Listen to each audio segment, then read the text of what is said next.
Carnival, Carnival, Carnival. You done did it. You stepped in it. You've gone viral, and in my opinion, not for a good reason. Let's talk about it. Monkey love, oh monkey love, travel. Pack your bags, let's hit the gravel. Welcome to Monkey Love Travel. My name is Jason.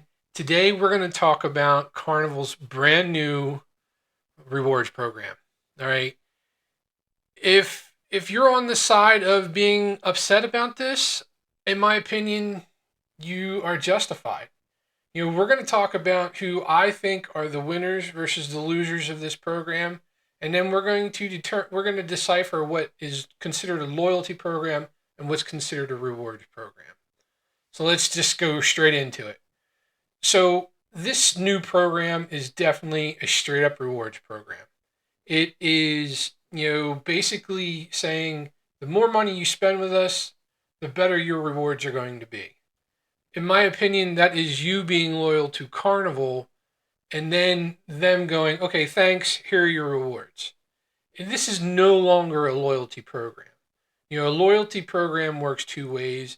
You're going to be loyal to them, they're going to be loyal to you by giving you those perks that come along with being loyal and then allowing you to keep them. In this program and the way it's set, that's not the case.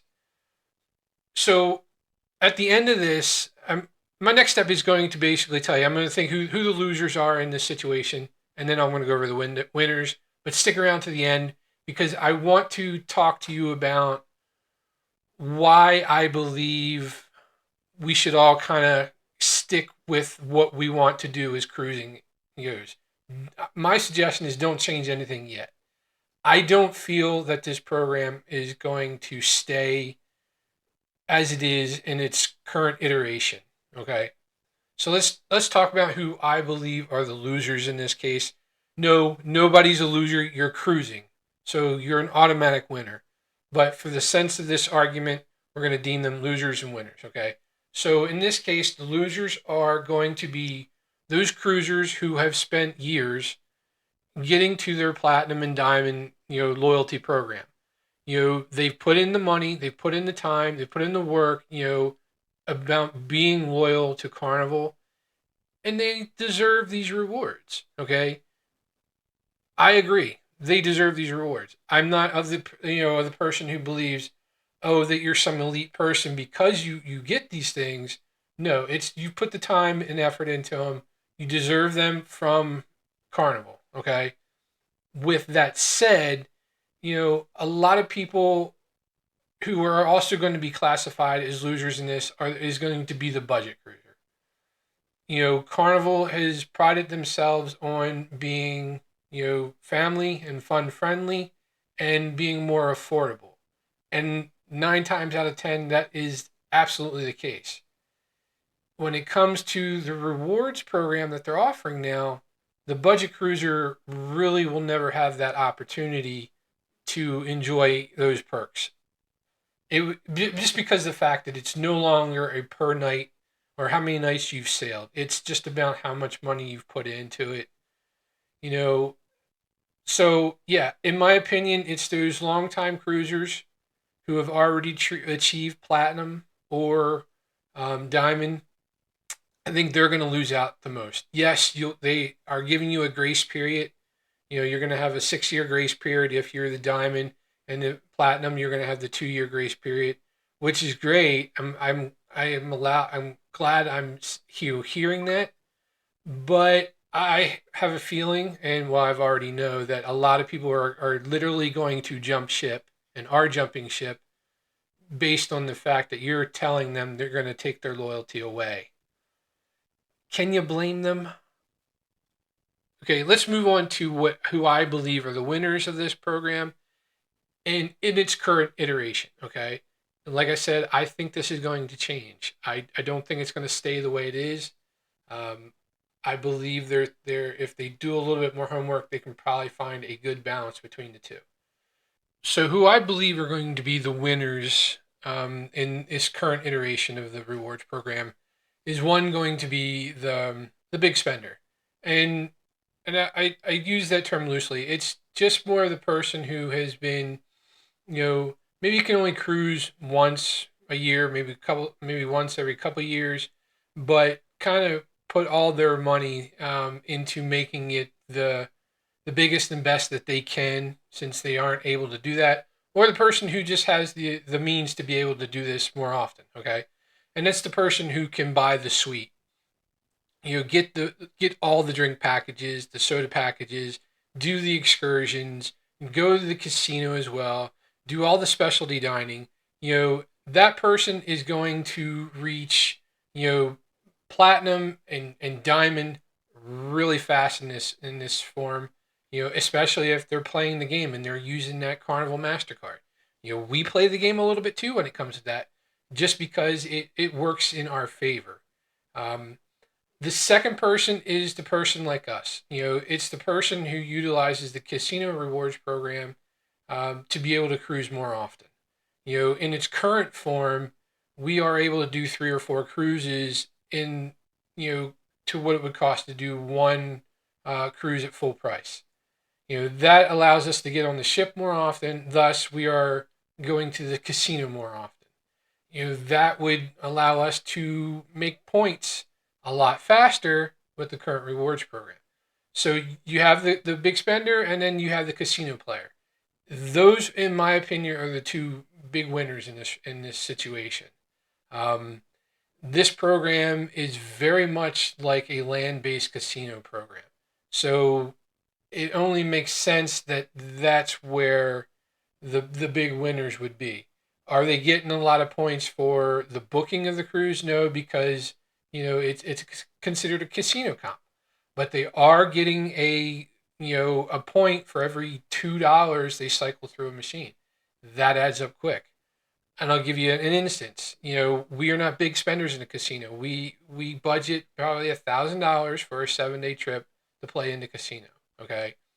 Do we spend it all? No. We are willing to lose that much, but we've been fortunate enough to where that hasn't happened.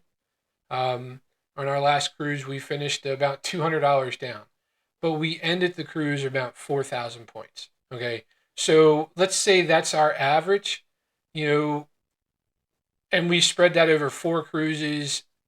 eh, Excuse me, 4 cruises in one year. Okay, that's going to be 16,000 points right there. And if you spread that over 2 years, like the new rewards program will have that period, the earn period. That would basically put us into platinum based on the numbers. Okay, so 2 years to get the platinum in probably 8 cruises. Now again, that's an average and that's an estimate. Um, Actual numbers will vary, obviously.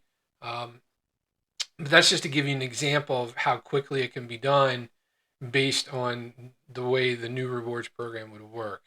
Um, so yeah, to summarize, okay, I think the people who are going to lose out the most are the long-time loyalty members who put the work in, committed all these years to it, spent that many nights on the ship.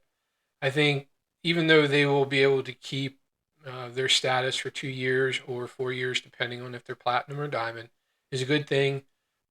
But again, they're gonna if they can't get and earn the points that they need to get back up to platinum or diamond, they're going to be reset to whatever they earn.